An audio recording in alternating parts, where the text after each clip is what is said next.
Hello friends, today's topic is expenses or payments not deductible in certain circumstances, which has been mentioned in section 40A. In this cases, the specific circumstances are where payment is made to relative.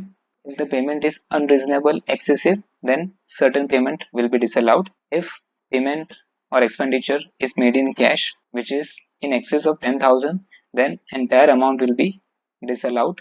Where a provision is made to gratuity, then that provision is not allowed as deduction. Where a payment is made by the employer to employee welfare scheme, in certain circumstances, the expenses may not be allowed as deduction as per section 40A.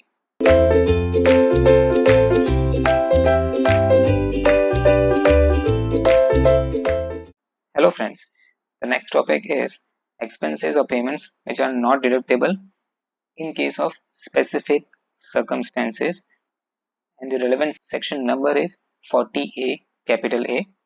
As per 40A, section 40A2, where a payment is made to a relative or an associate, any expenditure paid, payment made to such a relative or associate if it is excessive or unreasonable as per assessing officer. If the same expenditure is excessive or unreasonable, then in those cases, the entire expenditure will be disallowed by the assessing officer, and the power to assessing officer has been provided as per section 40A2. For example, a company is paying salary to a relative of a director. In this case, the salary paid in normal circumstances to a normal qualified employee, let's say for example it is 25,000 per month, but to a relative of a director, the amount has been paid is 50,000 per month. With the same qualification, the relative of the director is taking 50,000 per month salary. So here, assessing officer can contend that salary is excessive, salary is unreasonable, and accordingly, excessive amount may be disallowed in the hands of the company. This is one of the example that assessing officer may disallow the expenses. And there are specified persons mentioned under section 40A2, wherein if payment is made to such person, to such specified person by the SSC, then the payment expenditure, if unreasonable excessive, may qualify under section 40A2. So in case the SSC is individual, his relative will fall as a specified person. Relative is nothing but lineal ascendant or descendant of the individual. It includes individual spouse, brother or sister, and any of the relative in lineal ascendant or descendant of the individual. Then, in the case of company, the specified person can be relative. The specified person is director, relative of a director. In the case of firm, partner or relative of a partner. Then, in the case of AOP, the member or relative of a member will be specified person. Also, substantial interest criteria, wherein if an individual is owning more than 20% of the voting power of the company, or in the case of individual, more than 20% of the share of the profits are taken by an individual which has substantial interest in the individual or with the company, then also that person which is holding substantial interest in the SSC company or SSC individual will be specified person. So relative criteria and substantial interest criteria are important for determining whether a person is specified person for the purpose of qualifying for section 40A2. Let's go to section 40A1. The header says expenses or payments not deductible in certain circumstances. First is 40A1. The provisions of this section shall have effect notwithstanding anything to the contrary contained in any of the provisions of this act relating to computation of income under the head profit and gains from business or profession. So section 40A1 starts with non-obstant clause wherein it has an overriding effect over other provisions. It will apply notwithstanding anything to the contrary contained in any other provisions of this Act. For computing profit and gains income, 48.2, that the SSC incurs any expenditure in respect of which payment has been or is to be made to any person referred to in clause B of this subsection. The person specified are mentioned in clause B, and the assessing officer. And first of all, in clause A, the payment has been made or is to be made to a specified person, and the assessing officer is of the opinion that such expenditure is excessive or unreasonable, having regard to the fair market value of the goods, services, or facilities for which the payment is made, or legitimate needs of the business or profession of the SSC. So, having regard, it is excessive or unreasonable having regard to the fair market value of goods, services, or facilities. In our example, the relative of the director was getting 50,000 per month, which can be said that fair value of the services was only 25,000 per month. However, the relative of the director was getting excessive amount. Accordingly, 40A2 can be invoked.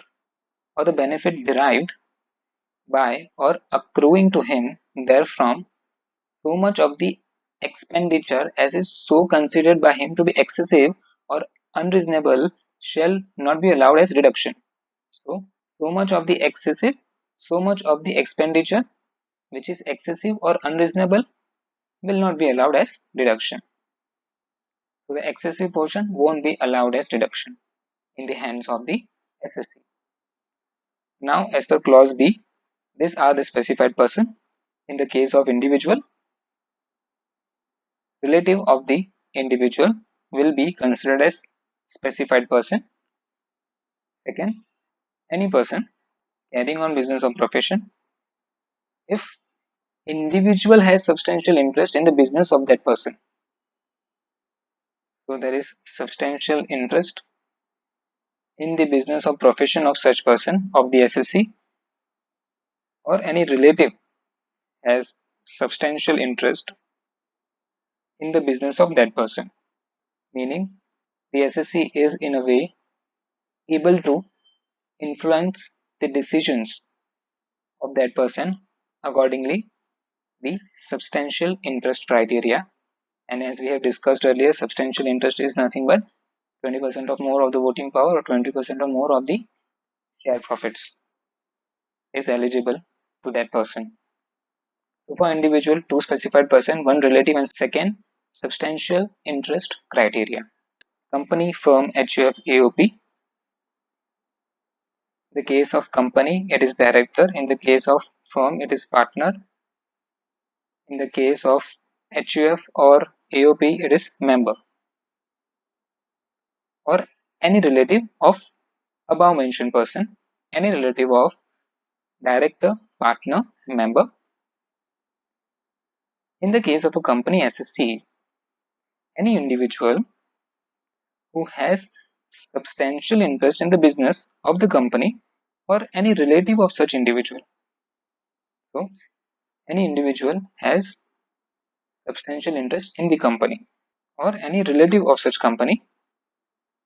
Or third criteria, any person who carries on a business or profession in which the company or firm or HUF or AOP or any director, partner, member, or any relative of director, partner, member has substantial interest in the business of that person.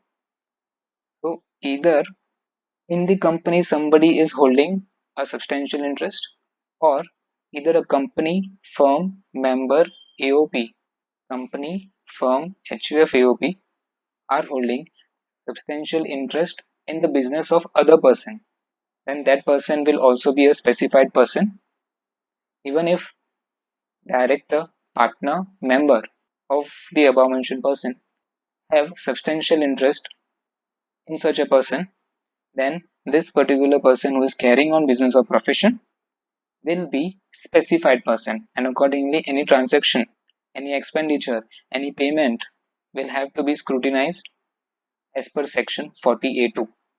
All SSCs, in the case of all SSCs, the following are specified persons: person who has substantial interest in the SSC's business. So company AOP firm HUF will be specified person. Other related persons of such person who has a substantial interest in the SSC's business, meaning company AOP firm HUF will be specified person provided they have substantial interest in the SSC's business, and other related person of such company firm AOP will also be deemed to be specified persons. For company director, partner, member, or any relative or any other company carrying on business in which such person have substantial interest. Also, director, partner, or member will who has substantial interest in the SSC's business. In this case, the other related person meaning company firm AOP, is partner, member, or director, or any other director, any other partner, or any other member will also be deemed specified person, or any relative of such director, partner, or member. So friends, the specified person criteria, you can say it has a broad concept, and two main concept which comes up is definition of relative and definition of substantial interest, which have been used widely under clause B of section 4A2 for determining who will be specified person. Definition of relative: in relation to an individual means spouse, brother or sister, or any lineal ascendant descendant of that individual as per section 241, clause 41 of section 2.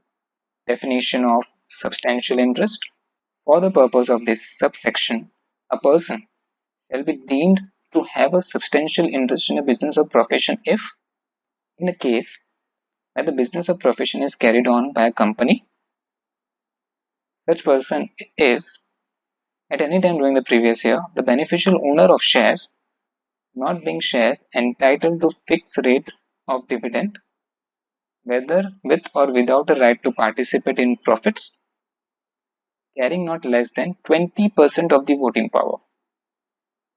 This means preference dividend cannot be included, right?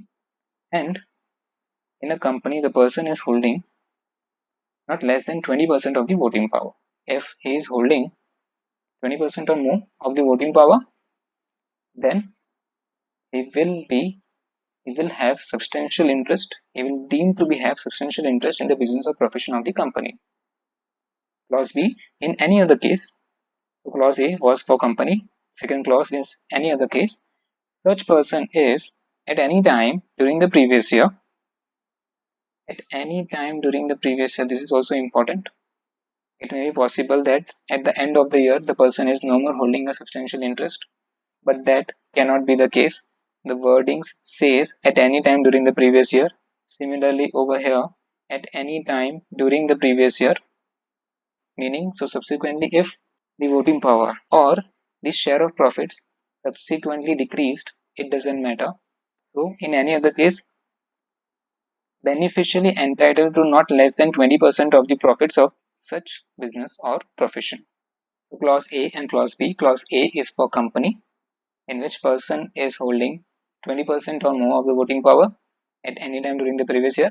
Clause B, in any other case, the person is holding 20% or more of the profit share of the business or profession at any time during the previous year. So friends, this concludes section 40A2, wherein the main provision is who is the specified person based on clause B, and if the payment has been made to such specified person, then assessing officer has the power to scrutinize those transactions and ascertain whether the payment is excessive or unreasonable when compared to the fair market value of goods, fair market value of services, fair market value of facilities provided by the SSC to the specified person. And for the purpose of clause B, specified person, the main concept which is coming up, the main definitions which we need to keep in mind are definition of relative and definition of substantial interest, based on which specified person criteria has been mentioned in clause B. So friends, the next section is 40A3, wherein if a payment or expenditure is made in excess of rupees 10,000 in cash or in any other mode which is not prescribed, then the entire expenditure, the entire payment will be disallowed in the hands of the SSC. So very relevant concept, very practical concept, and from the exam point of view as well, you can expect certain practical questions on it. So payment in excess of 10,000, if paid other than prescribed modes, will be subject to tax under section 40A3, will be disallowed under section 40A3 and will not be allowed as expenditure to the SSC.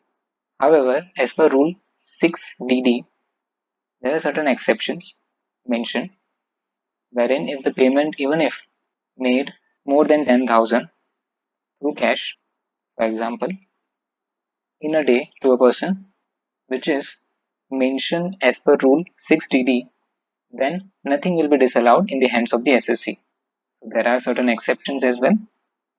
And prescribed modes mean account pay check, account pay bank draft, ECS, electronic clearing system through a bank, or any other electronic mode which is prescribed. Basically, any transaction through which, banking company, any transaction through which banks can keep a tab on, or there is trial of transactions which has been made, there should be a proof of trial of transactions. Those are the prescribed modes.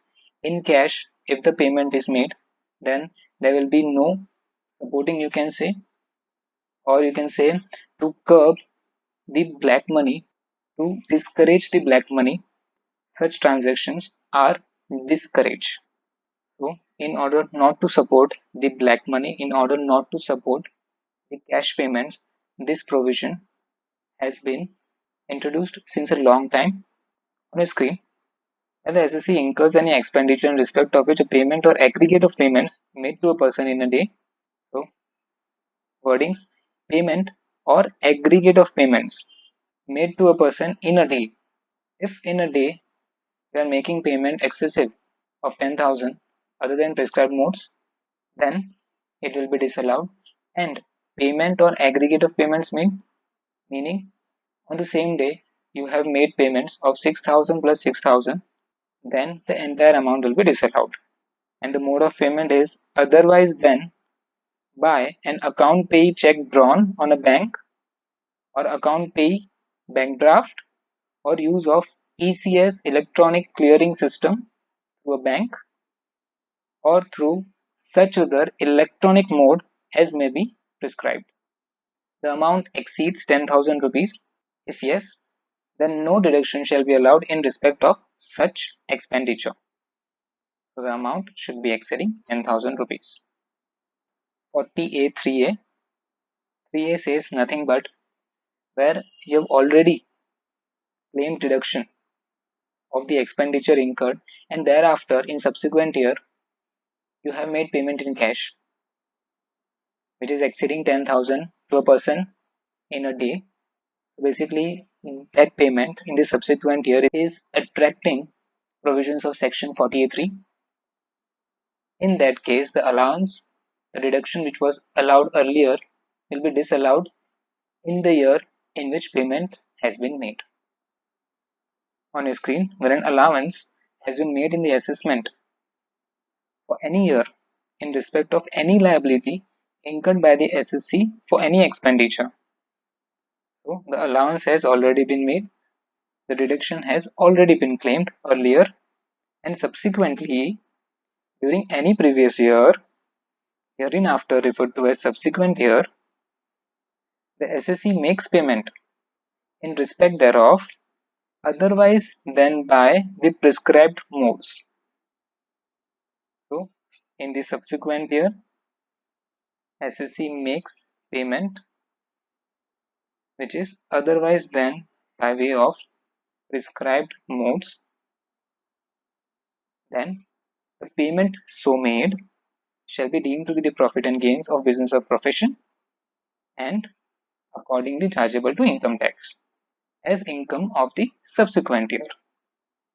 If the payment or aggregate of payments made to a person in a day exceeds 10,000, so such a payment will be deemed to be the profit and gains in the subsequent year.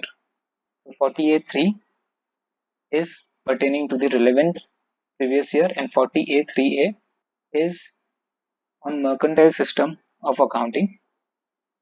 You have claimed deduction of expenses, and thereafter when you are making the payment of the expenditure, at that point of time you have contravened the provisions of section 40A3, and accordingly that particular expenditure will be disallowed and will be considered as income of the SSC in the subsequent year, provided, now an exception, provided that no disallowance shall be made and no payment shall be deemed to be profit and gains of business or profession under subsection 3 and subsection 3a, where the proviso continues, where a payment or aggregate of payments made to a person in a day otherwise the prescribed modes exceeds 10,000.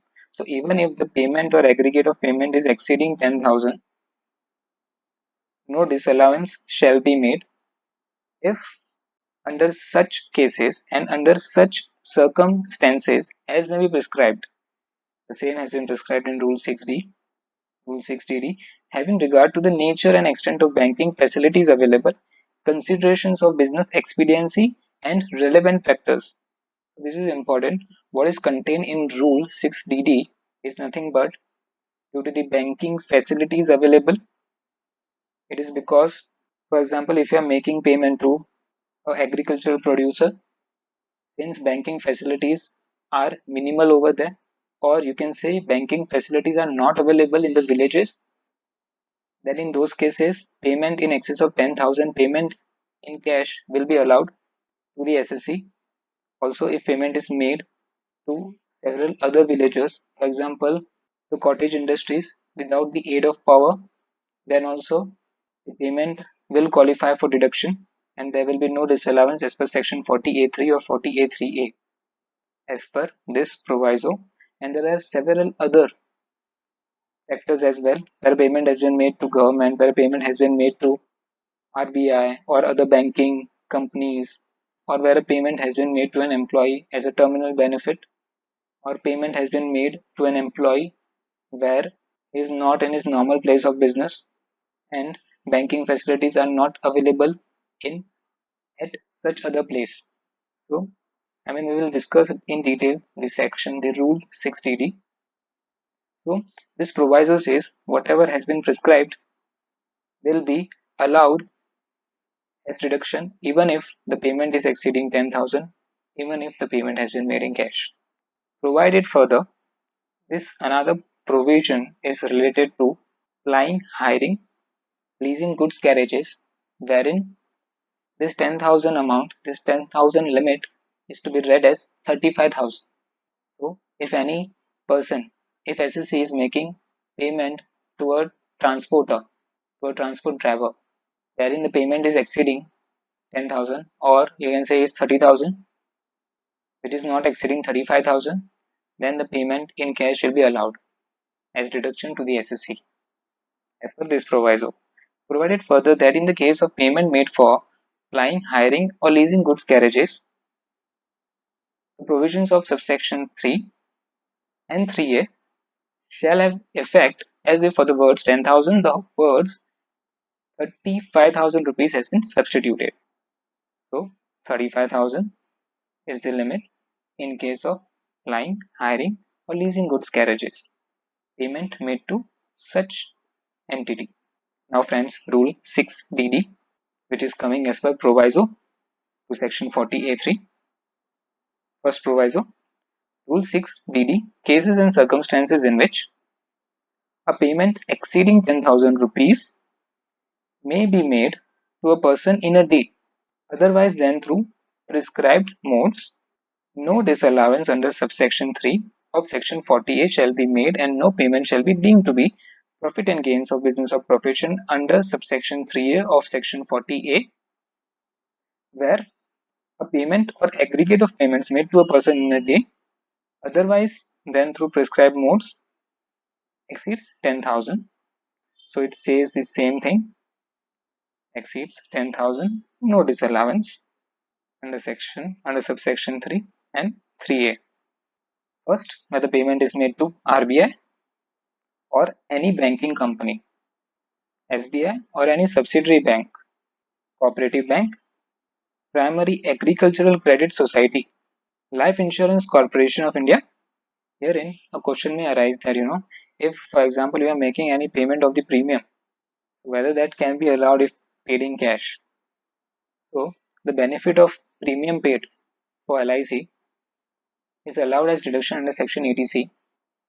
However, there will be an additional limit wherein specific section says that payment should be made other than cash. Though Rule 6TD says that payment made to LIC may be allowed, however, that specific section may say that payment is to be made through other than cash, for example. So in that case, section will override the rule, and accordingly, section will prevail over Rule 6DD. Just an example, and just to keep you aware of the practical thing which may come up. Okay, so the payment made to RBI, SBI, Cooperative Bank, Primary Agricultural Credit Society, LIC. B, where the payment is made to government, where the payment is made by any letter of credit arrangements through a bank, a mail telegraphic transfer through a bank, a book adjustment from any account in a bank to any other account in that or any other bank, a bill of exchange made payable only to a bank. So basically indirectly banking transactions. Any payment made through LC, telegraphic transfer, bill of exchange, book adjustment through banks will be allowed as deduction, will not be disallowed in a way as per section 48.3, 48.3a. Explanation: for the purpose of this clause and clause G, the term bank means any bank, banking company or society, and includes any bank, whether incorporated or not, it is established outside India. So it includes even any bank outside India. Fourth, where the payment is made by way of adjustment against the amount of any liability incurred by the payee for any goods supplied or services rendered by the SSC to such employee. You can say barter transaction, goods for goods, services for services, and where there is an adjustment, and where there is such an adjustment, it won't be as per rule 6DD. It won't be disallowed. When the payment is made for the purchase of agricultural or forest produce, the produce of animal husbandry, including livestock, meat, hides and skins, or dairy or poultry farming, or fish products, the products of horticulture, apiculture, to a cultivator, grower, or producer of such articles produce. So any payment made to cultivator, grower, or producer of above mentioned articles or products. This, you can say clause E, you should keep in mind, wherein practically you may get questions from this particular section. So any payment to a cultivator, grower, or producer of such articles will be part of Rule 6TD, and accordingly nothing will be disallowed. And the payment is made for the purchase of the products manufactured or processed without the aid of power in a cottage industry, and the payment is made to the producer of such products. The payment is made in a village or town which on the date of such payment is not served by any bank. So in a village, banking facilities are not available to any person who ordinarily resides or is carrying on any business in such a village or town. So due to challenge of banking facilities, Rule 6DD provides a relief. Also, when any payment is made to an employee of the SSC or heir of such the employee of any such employee on or in connection with the retirement, retrenchment, resignation, discharge, or death of such employee. So there is retirement, retrenchment, resignation, discharge, or death of such employee, and the payment is on account of gratuity, retrenchment, compensation, or similar terminal benefits, and the aggregate of such sums payable to the employee does not exceed 50,000. So here the terminal benefit payment on account of retirement, retrenchment, or resignation is not exceeding 50,000. Then the payment can be made in cash or any other modes which are not prescribed to a person in a day. Also, if the payment is made by an SSC by way of salary to his employee after deducting income tax from salary, so taxes are deducted and is temporarily posted for a continuous period of 15 days or more in a place other than normal place of business or on a ship and does not maintain any account in a bank at such place or ship.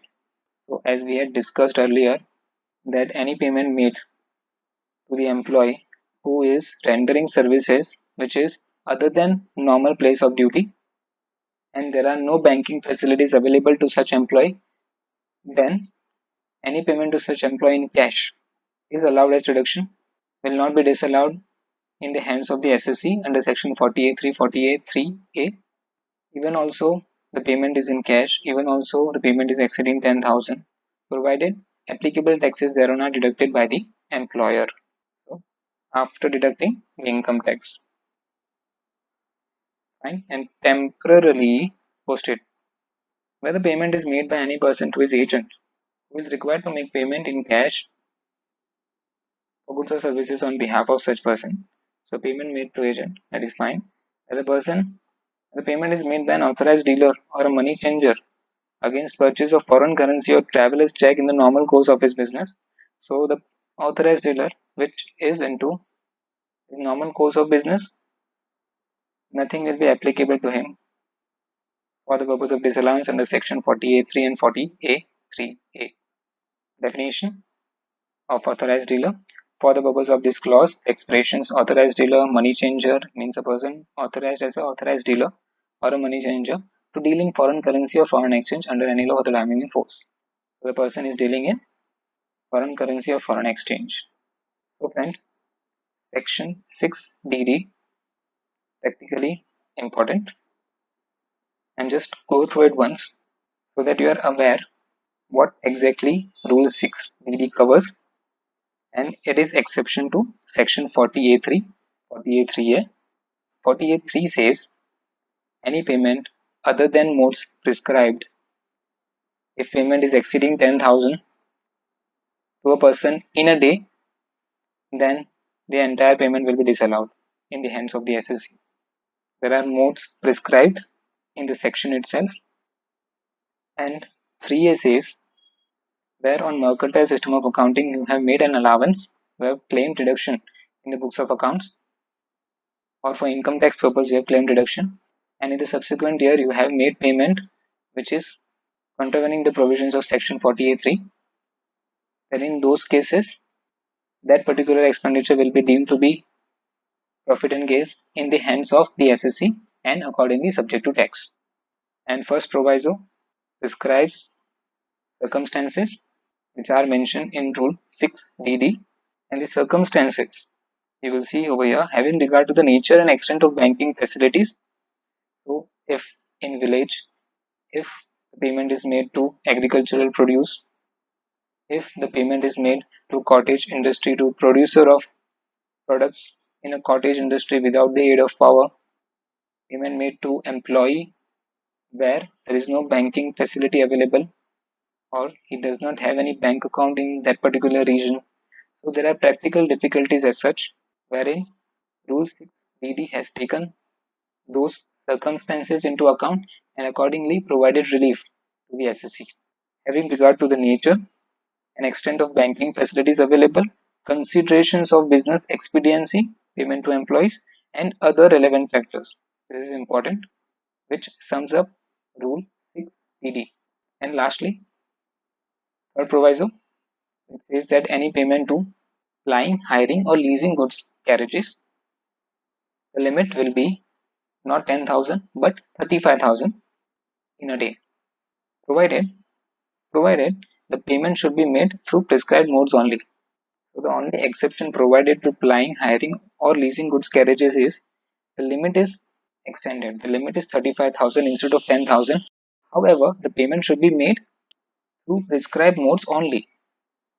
So friends, this concludes section 40A3. 40A3. Now we'll come to other provisions which are 40A4 and subsequent provision. So friends, subsection 4, 40A4. In this, where the payment is required to be made by the company or by the SSC out of contract obligations. Now, if the contract, for example, if the contract of the SSC says that payment is required to be made in cash or any other prescribed modes, any modes other than the prescribed modes as per 40A3. So, as per contractual obligation, the SSC is required to make a payment in cash to another person, and subsequently the SSC comes to know of section 40A3, wherein the entire expenditure will be disallowed if the payment is exceeding 10,000 to a person in a day. So to rectify that, the SSC is making payment in the modes which has been prescribed under 40A3. So to be in compliance of 40A3, the SSC is not making payment in cash as per contractual obligations, but is making payment in a mode which is prescribed as per section 40A3. If in such a scenario 40A4 says that such a payment will be eligible for deduction, will not be disallowed, and any proceedings against the SSC, any proceedings for not honoring the contractual obligations, there will be no base to such proceedings. Such proceedings won't be allowed as per the income tax law. On your screen, notwithstanding anything contained in any other law for the time being in force or in any contract. So straight away it starts with non-obstant clause. It has overriding effect to not only the provisions of the income tax law but to any other law for the time being in force or any contract as per the Indian Contract Act. So this provision is overriding all such provisions which are reflecting not only in income tax law but also any other law for the time being in force and in any contract where any payment in respect of any expenditure has to be made by an account pay check drawn on a bank, fine, where a payment in respect of any expenditure has to be made by modes prescribed in order that such expenditure may not be disallowed as a deduction under subsection 3. Fine. So to avoid disallowance under 40A3, the SSC is not honoring the contractual obligations, then the payment may be made by such check or draft or electronic clearing system or such other electronic mode as may be prescribed. Then the payment can be made through prescribed modes, and where the payment is so made or tendered, no person shall be allowed to raise in any suit or other proceedings. Where the payment is made through prescribed modes, no person shall be allowed to raise in any suit or other proceeding a plea based on the ground that the payment was not made or tendered in cash or in any other manner, meaning contractual obligations were not honored for the purpose of making cash payment and the payment were made through prescribed modes as per 40A3. So there will be no suit, no proceedings, no plea against the SSC in such cases. Disallowance of provision for gratuity, meaning as per this laws, any provision made by the employer will be disallowed in the hands of the employer if it has been made for the purpose of gratuity. The only two exceptions are mentioned in clause B, wherein if provision is made for the purpose of payment of gratuity to the employee or provision is made for the purpose of payment to gratuity approved gratuity fund. In these two scenarios, first, if payment is made, if provision is made for the purpose of payment of gratuity to the employee or provision is made for the purpose of payment to approved gratuity fund, in both these cases, provision made will be allowed to the SSC, will be allowed to the person. And if provision related to gratuity is made for any other purpose, it will be disallowed under 40A7. On your screen, clause A, subject to the provisions of clause B, which is stating both the exceptions, no deduction shall be allowed in respect of any provision. No deduction shall be allowed in respect of any provision, whether called as such or by any other name, made by the SSC for the payment of gratuity to his employees on their retirement or on termination of their employment or for any reason. Any provision related to gratuity won't be allowed as per clause A. Clause B, nothing in clause A shall apply in relation to any provision made by the SSC for the purpose of payment of a sum by way of any contribution towards approved gratuity fund. So first, contribution towards approved gratuity fund. Second, or for the purpose of payment of any gratuity that has become payable during the previous year. Gratuity is required to be paid as per the Gratuity Act after 5 years of continuous service. If an employee after 5 years of continuous service is resigning from the services of the company, then he shall be eligible for gratuity as per Gratuity Act.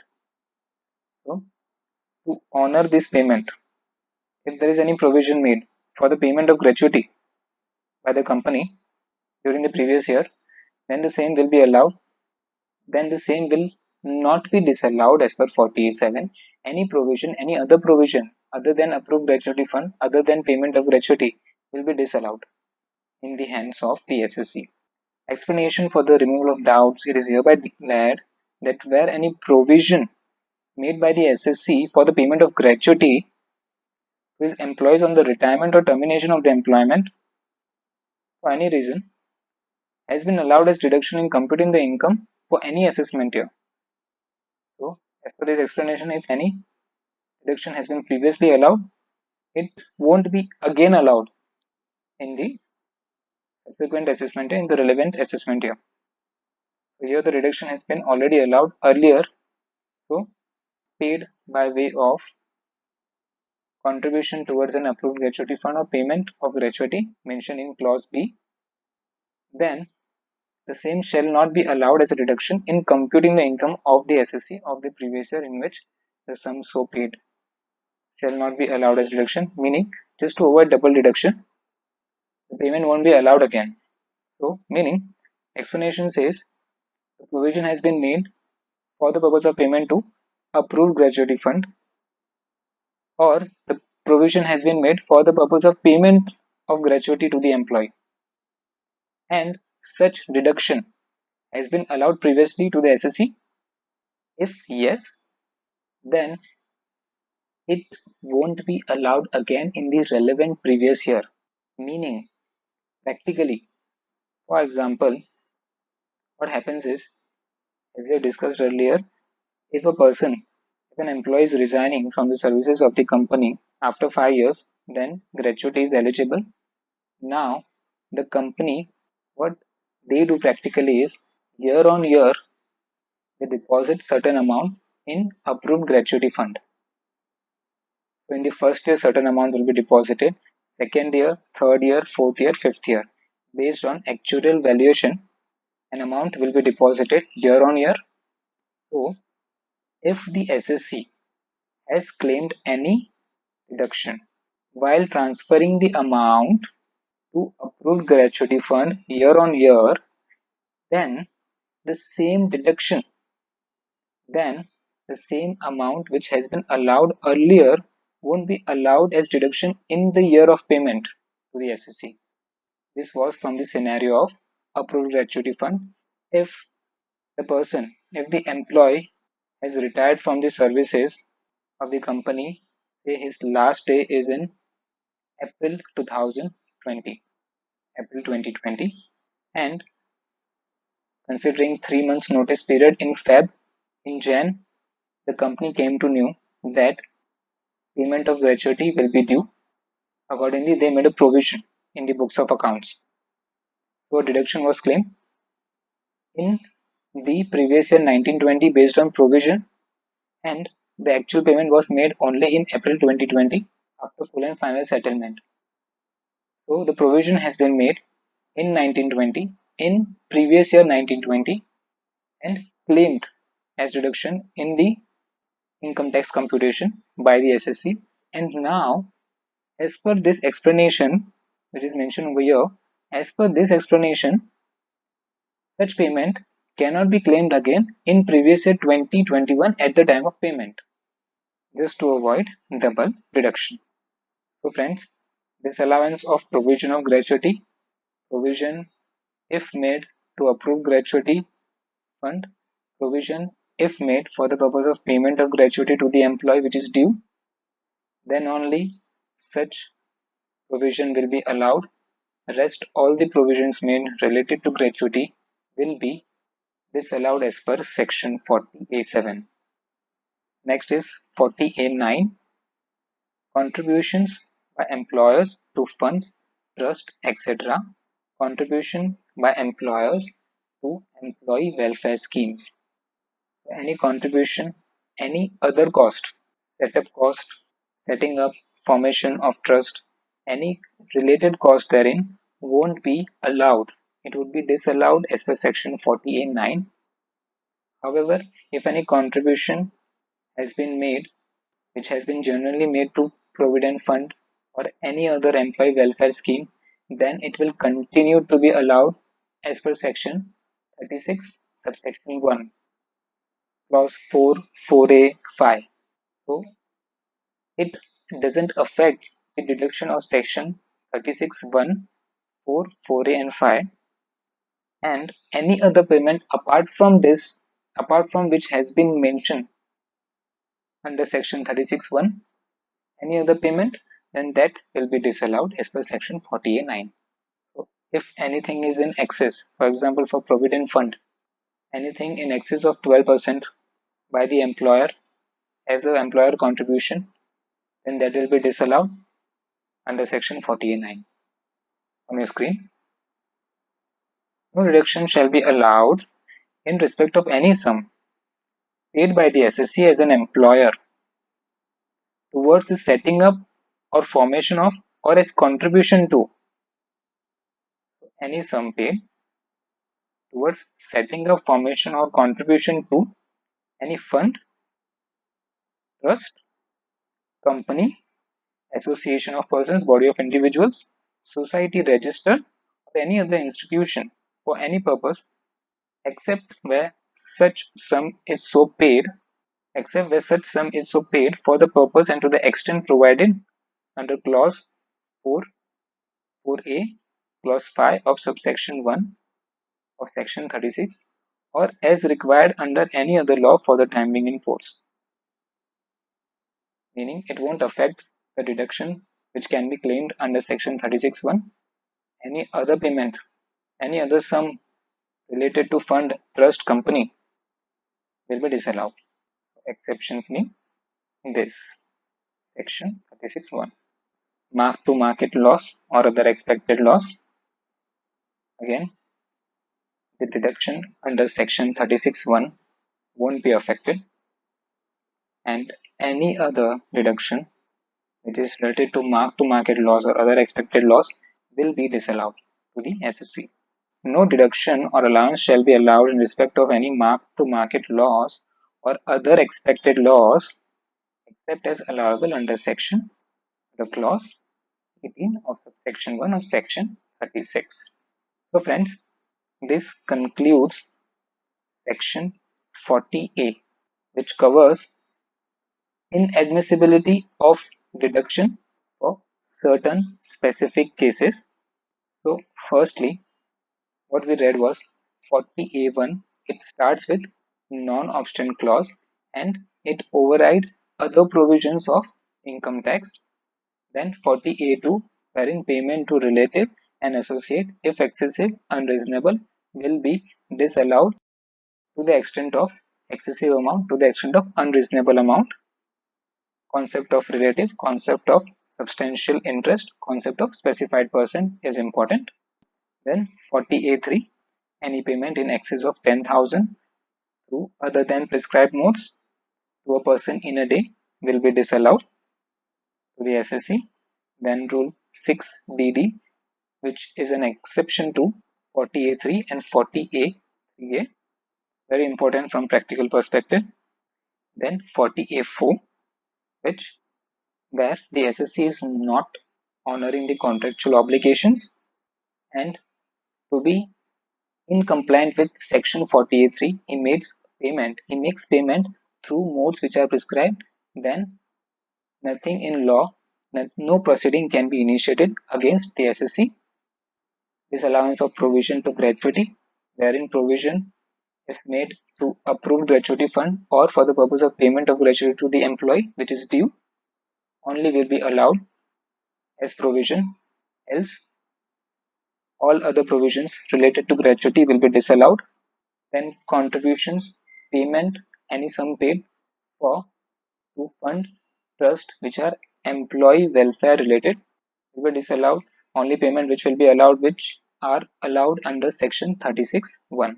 So friends, this concludes section 40A. Thank you.